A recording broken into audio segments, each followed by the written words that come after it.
চট্টগ্রামের পর এবার ঢাকায় বৃষ্টির পানিতে জনজীবন বিপর্যস্ত। ঢাকার মহাসড়কের রাস্তাগুলি পানিতে প্লাবিত, বিশেষ করে মিরপুর, বনানী এবং মতিঝিল অন্যতম। আমি এই মুহূর্তে অফিস থেকে ফেরার পথে ভিডিও ধারণ করেছি। এটি মতিঝিলের বর্তমান অবস্থা। দেখেন, জনজীবন খুবই বিপর্যস্ত হচ্ছে। যে পরিমাণ বৃষ্টির পানি, সেটা ড্রেনেজ ব্যবস্থা পর্যাপ্ত না থাকার কারণে সেই পানিগুলি নিষ্কাশন হতে পারতেছে না, ফলে জলাবদ্ধতা সৃষ্টি হয়েছে। মানুষের দুর্ভোগের আর শেষ নেই। দেখেন, গাড়িগুলি অর্ধেকটাই প্রায় ডুবে গেছে।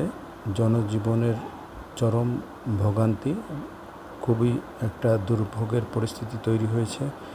এই পরিস্থিতিতে শুধু যে একটা প্রাকৃতিক দুর্যোগ সেটা না, এটা আমাদের হাতেও কিছু সৃষ্টি।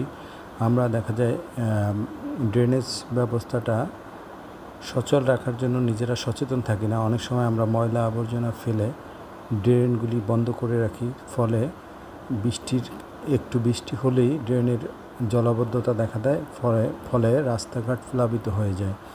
আমাদের যেমনি সচেতনতা বাড়াতে হবে, তেমনি প্রশাসনকেও উদ্যোগী হতে হবে এবং এই নগর কর্তৃপক্ষ যারা রয়েছেন তাদেরকে পানি নিষ্কাশনের ব্যবস্থাটি নিশ্চিত করতে হবে। ড্রেনেজ ব্যবস্থার অপ্রতুলতার কারণেও এই দুর্ভোগ সৃষ্টি হয়।